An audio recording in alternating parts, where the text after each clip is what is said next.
Mobile charge দিতে গিয়ে ফেরা হলো না চা দোকানি আলামিনের। বৃহস্পতিবার রাতে গোপালগঞ্জের সদর উপজেলার চরপাথালিয়া এলাকায় আলামিন মোবাইল চার্জ দেওয়ার জন্য পাশের গ্যারেজে যায়। এ সময় গ্যারেজের কর্মচারী আল রাফি চার্জার দিতে অস্বীকৃতি জানালে দুজনের মধ্যে কথা কাটাকাটি হয়।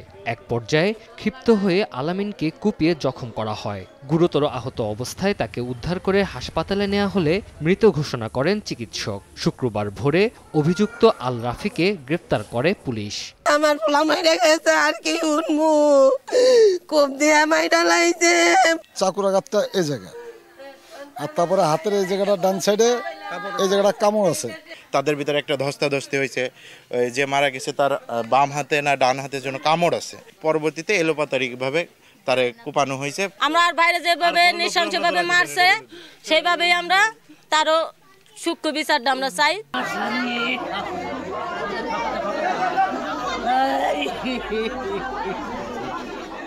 অন্যদিকে নওগাঁ সদরের রওদাতুল হাফিজিয়া কোরআন মাদ্রাসার বারান্দা থেকে আব্দুর রহিম নামে এক শিক্ষার্থীর মরদেহ উদ্ধার করেছে পুলিশ।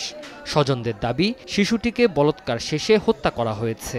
এই ঘটনায় মাদ্রাসা সুপারকে জিজ্ঞাসাবাদের জন্য পুলিশ হেফাজতে নেওয়া হয়েছে। তানজিল হাসনাত, সময় সংবাদ।